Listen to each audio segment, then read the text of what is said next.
And welcome. मैं विशाल कुमार सिंह आपका फिर से स्वागत करता हूं आपके अपने YouTube चैनल जिसका नाम है छोटा क्लासरूम।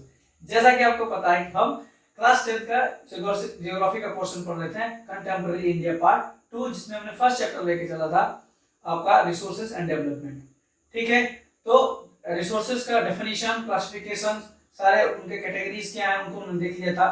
अब हमको क्या करना है, उसका पढ़ना है कि डेवलपमेंट ऑफ रिसोर्सेज भी हम लोगों ने पढ़ लिया था, क्या क्या चीजें की जानी चाहिए। अब हम पढ़ेंगे उनका प्लानिंग, यानी कि रिसोर्सेज, प्लानिंग ऑफ रिसोर्सेज, यानी कि प्लानिंग के थ्रू, यानी कि एक प्लान के थ्रू क्या करता है, रिसोर्सेज को कहां कहां डिस्ट्रीब्यूट करना है ना, और किन किन क्षेत्रों में क्या क्या चीजें पाई जाती हैं, उनका डिस्ट्रीब्यूशन कैसे किया जाना चाहिए, ये सारी चीजें हम लोग इस वीडियो के थ्रू देखेंगे। चलिए वीडियो को स्टार्ट करते हैं बिना देर किए हुए, आइए पढ़ते हैं।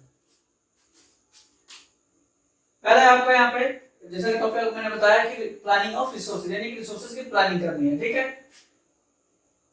Planning is widely accepted strategy for judicious use of resources to enhance and maintain the quality of life. ठीक है, यानी कि प्लानिंग की जो स्ट्रेटजी है, ठीक है, ब्रॉडली ये क्या होती है, एक्सेप्ट की गई है हर कंट्रीज में, हर रीजन्स में, क्या करने के लिए, for judicious use of resources. Judicious का मतलब ये होता है न्याय संगत। न्याय संगत का मतलब ये नहीं कि उनको कोर्ट में जाना है ना, कहने का मतलब ये कि जो रिसोर्सेज आपके अवेलेबल है आपके रीजन्स में, उनको सही तरीके से, सही प्लान के थ्रू, प्लानिंग के थ्रू उनका यूज किया जाए, कहाँ कितनी जरूरत है रिसोर्सेज की, उस हिसाब से उनको प्रोवाइड किया जाए, डिस्ट्रीब्यूट किया जाए देश के अलग अलग पार्ट में। ठीक है, to enhance and maintain the quality of life, जिससे क्या करे, आपकी जो क्वालिटी ऑफ लाइफ है, जीवन जीने की शैली जो है क्या है, बरकरार रहे और उसमें डेवलपमेंट भी दिखाई दे। यानी कि रिसोर्सेज का प्लानिंग इसलिए जरूरी हो जाता है कि कहीं कहीं कुछ चीजें ज्यादा मात्रा में मिलती हैं और कहीं कहीं कुछ चीजों का बिल्कुल कमी होती है। ठीक है, आगे इस वीडियो में हम लोग देखेंगे। ठीक है, why resources should be planned. अब बात ये उठती है कि रिसोर्सेज को प्लान करना जरूरी क्यों है। ठीक है, प्लानिंग हम लोग सीख लिया, यानी कि प्लानिंग की जो स्ट्रेटजी है ब्रॉडली सबके द्वारा एक्सेप्ट की गई है, लेकिन ये क्यों एक्सेप्ट किया गया उसको हम लोग देखेंगे। ठीक है, पहला आपका पॉइंट इसमें है, it has importance in a country like India. जैसे कि हम लोग बुक का नाम है कंटेम्पररी इंडिया, यानी कि जो भी चीजें हम पढ़ेंगे इंडिया के पर्सपेक्टिव में पढ़ेंगे। ठीक है, कौन सी चीजें क्या कहां से ली गई है, क्या इंडिया में क्या क्या पाया जाता है, फिर आपके जो एग्रीकल्चर्स हैं, ठीक है, रिसोर्सेज हैं, water resources, wild life resources, ठीक, ये सारी चीजों को हम लोग इस बुक के थ्रू पढ़ रहे हैं। ठीक है, तो एग्जांपल जो भी आएंगे आपके इंडिया के पर्सपेक्टिव्स में आएंगे। ठीक है, it has importance in a country like India which has enormous diversity in the availability of resources। जैसा कि आपको पता है कि वर्ल्ड की जो सारी कंट्रीज है उनमें सबसे बेस्ट क्लाइमेट कंडीशंस, ठीक है, रिसोर्सेज की अवेलेबिलिटी यहाँ पे इंडिया में ज्यादा है। ठीक है, क्योंकि अलग अलग जगहों पे अलग अलग जियोग्राफिकल लोकेशंस है इंडिया के अलग अलग पार्ट्स की। ठीक है, वहां पे अलग अलग डिफरेंट टाइप्स ऑफ रिसोर्सेज हमको देखने को मिलते हैं, यानी कि टोटली क्या है, डाइवर्स। इंडिया जो है डाइवर्स कंडीशन वाली कंट्री है, जिसमें रिसोर्सेज भी क्या होते हैं, डाइवर्स होते हैं, यानी कि बहुत ज्यादा मात्रा में अलग अलग जगहों पर अलग अलग रिसोर्सेज पाए जाते हैं। Some of region which are rich in certain types of resources, यानी कुछ रीजन ऐसे हैं, कुछ ऐसे हैं जो किसी विशेष रिसोर्सेज को लेकर क्या है, बहुत ज्यादा प्रोडक्शन होता है या फिर उनकी अवेलेबिलिटी उन क्षेत्रों में बहुत ज्यादा है। ठीक है, as well they have some deficiency in other resources, लेकिन उनमें एक प्रॉब्लम होता है कि कुछ एक दो चीजों को लेकर क्या होती है, जैसे आप अभी इसमें उदाहरण पढ़ोगे कि जो आपका छत्तीसगढ़ है, झारखंड है और मध्य प्रदेश है, उसमें उस एरियाज में आपके जो है सतपुड़ा रेंजेस और विंध्य रेंजेस के आसपास के क्षेत्र आते हैं। ठीक है, और जो कि हाई सेंट्रल हाईलैंड के पार्ट है। ठीक, तो वहां पे जो है क्या होता है कि बहुत सारी आपकी जो वाइल्ड लाइफ रिसोर्सेज हैं, फॉरेस्ट रिसोर्सेज हैं, आपको पता होगा कि MP is the largest forest state in the India, यानी कि भारत का सबसे वन आच्छादित क्षेत्र कौन सा है, आपका मध्य प्रदेश। ठीक है, तो कुछ चीजों में क्या होती है, ये सारी चीजें कुछ रिसोर्सेज को लेकर बहुत ब्रॉडली प्रचुर मात्रा में रिसोर्सेज हमको मिलते हैं, लेकिन कुछ ऐसे रिसोर्सेज भी हैं जिनको जो आपकी डेली लाइफ से जुड़ी है, ठीक है, और उनकी कमी भी पाई जाती है। ठीक है, कुछ रीजन, यानी कि ये जो गैप है उसको प्लान करके ही चलना चाहिए, है ना, ताकि जो भी चीजें हैं आपके अवेलेबल हैं, किसी को ज्यादा मिल रही है, किसी को कम मिल रही है, यानी कि उस गैप को क्या करना चाहिए, मेंटेन करने के लिए प्लानिंग की जरूरत पड़ती है। ठीक है, which led to the imbalance. अभी हमने पढ़ा कि जो कभी कभी क्या होता है कि जो चीजें हैं अधिक मात्रा में है आपके पास, ठीक है, और कुछ क्या है बिल्कुल भी नहीं है, यानी कि जरूरत दोनों चीजों की है, लेकिन एक चीज क्या है आपके पास बहुत ज्यादा है। ठीक है, अब आपको आपको पता है, वो कोई उदाहरण देता है आपको कि पांचों उंगलियां बराबर नहीं है ना, वैसे ही जो भी चीजें हैं आपकी एटमॉस्फेयर में, आपके एनवायरनमेंट के आसपास जो भी सराउंडिंग की चीजें हैं, ऐसा कभी भी नहीं कि हर चीजें हर जगह पे प्रॉपर्ली मिलती हैं। कुछ चीजें क्या होती हैं कहीं बाहर से आती हैं, कुछ चीजें हम लोग सेल्फ प्रोडक्शन करते हैं, है ना, ये सारी चीजें आपको देखने को मिलती हैं, जो कि क्या करती है आपकी इम्बैलेंस पैदा करते हैं सोशली और इकोनॉमिकली। सोशली मतलब कि सामाजिक तौर पे भी लोगों के बीच में गैप इम्बैलेंस हो जाता है, फिर इकोनॉमिक में भी इसका कंडीशन खराब करने पर आ जाते हैं। ठीक है, there are some reasons which can be considered as self sufficient.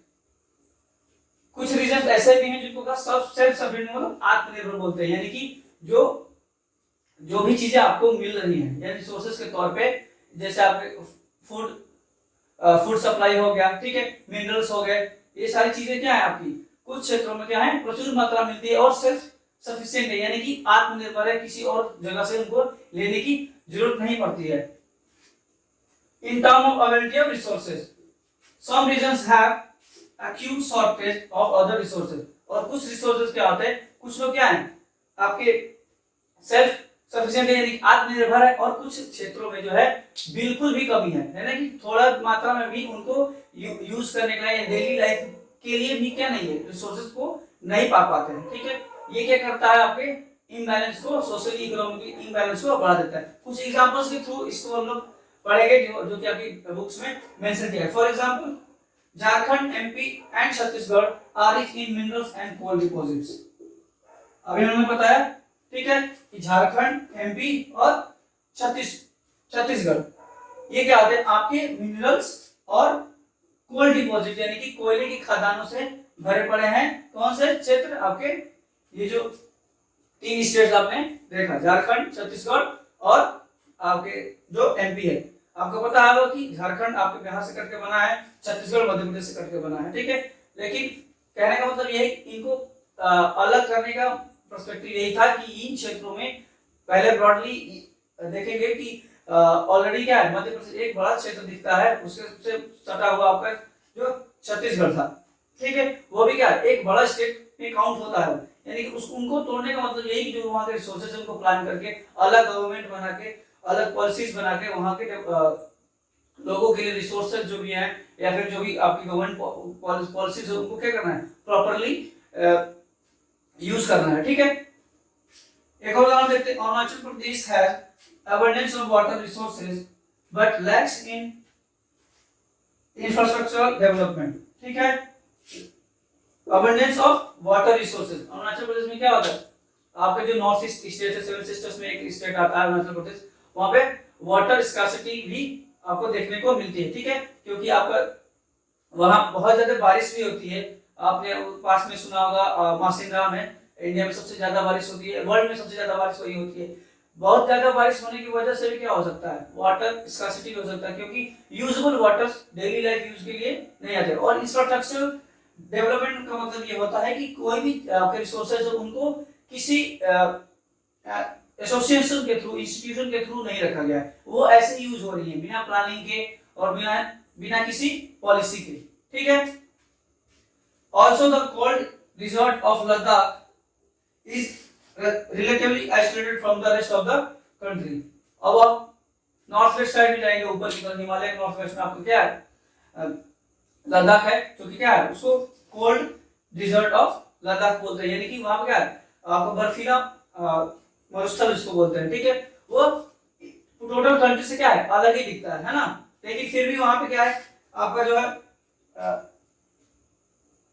But rich in cultural heritage, यानी कि जो सांस्कृतिक धरोहर है वहां पे बहुत ज्यादा देखने को मिलती है। यहाँ पे मुखौटा डांस होता है, आपके थोड़ा और लद्दाख से थोड़ा और नीचे की साइड आएंगे तो डल लेक है, यहाँ पे टूरिज्म बहुत ज्यादा होता है, यानी कि वहाँ के कल्चर को देखने के लिए लोग बाहर से आते हैं। इंडिया के अलग अलग देश पार्ट से भी लोग क्या करते हैं वहाँ पहुंचते हैं टूर करते हैं, यानी कि वहां का बेसिकली जो इनकम है, ठीक है, वो क्या है, रिसोर्सेज के थ्रू, उनका असली रिसोर्स क्या है, टूरिज्म है, यानी कि उनका जीवन यापन जैसे चलता है टूरिज्म के थ्रू ही चलता है, ठीक है। यानी कि इसका मतलब यह है कि जो भी चीजें आपको देखने को मिल रही है, कहीं कहीं बहुत ज्यादा है, कहीं कहीं बहुत कमी महसूस हो रही है, इसका मतलब ये कि जो भी रिसोर्सेज आपके देश में है उनको क्या करना चाहिए, प्लान करके उनका यूज करना है, जुडिशियस यूज, यानी वही कहलाएगा जो प्लानिंग के थ्रू हो, ठीक है।